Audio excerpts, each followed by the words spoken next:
اقبال نے فرمایا تھا بمصطفیٰ برساں خیش را کہ دیں ہماؤست، گر تو باؤ نہ رسیدی تمام بولا حبیست، کہ آپ اپنے آپ کو نبی کریم صلی اللہ علیہ وآلہ وسلم تک لے جائیں، اور اگر آپ اس رستے تک نہیں جاتے اور وہاں تک اپنے آپ کو نہیں لے جاتے تو اس کے علاوہ ہر رستہ ابو لہب کا رستہ ہے، یعنی شیطان کا رستہ ہے، اور وہ اللہ تعالیٰ کو قابل قبول نہیں ہے۔ آپ اہل ایمان کو نبی کریم صلی اللہ علیہ وآلہ وسلم کی محبت دائمی طور پر اپنے دل میں جگہ دینے کی بار بار تلقین کرتے ہیں۔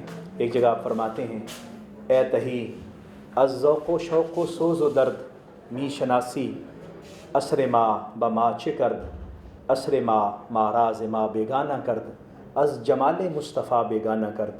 آپ نے فرمایا تھا کہ اے نوجوان، تو جانتا ہے تو سوز، گداز، محبت اور عشق سے خالی ہو چکا ہے، اور تمہیں پتہ ہے کہ ہمارے زمانے نے ہمارے ساتھ کیا کیا ہے۔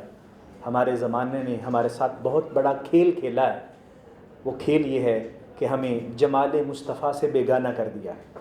دنیا کی رنگینیاں، دنیا کی محبتیں، دنیا کے اندر ہم اتنا کھو گئے ہیں کہ ہمیں آقا کریم صلی اللہ علیہ وسلم کا جمال نظر نہیں آتا۔ آئیے اس دعا کے ساتھ آج کے اس پروگرام کو اختتام کی طرف لے جاتے ہیں۔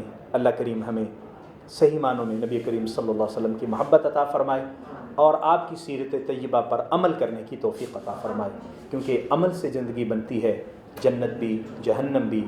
یہ خاکی اپنی فطرت میں نہ نوری ہے نہ ناری ہے۔